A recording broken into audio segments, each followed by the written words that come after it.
Kepala Kantor Konsuler Jepang untuk Makassar, Mr. Yasue Kotsonubo melakukan kunjungan ke Fajar Group Rabu 9 Juni.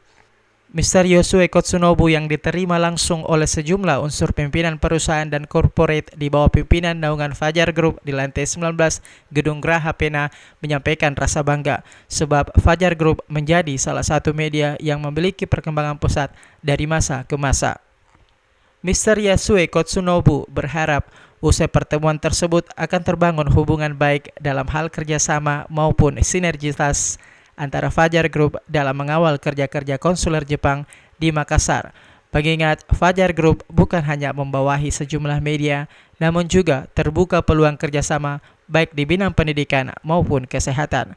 Terima kasih banyak atas penerimaan yang hangat dan tujuan kami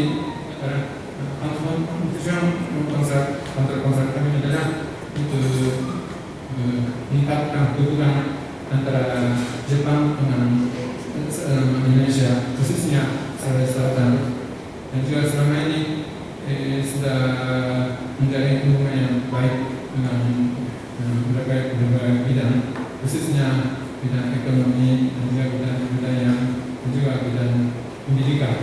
Tridewanti, Fajar TV, Fajar Radio melaporkan.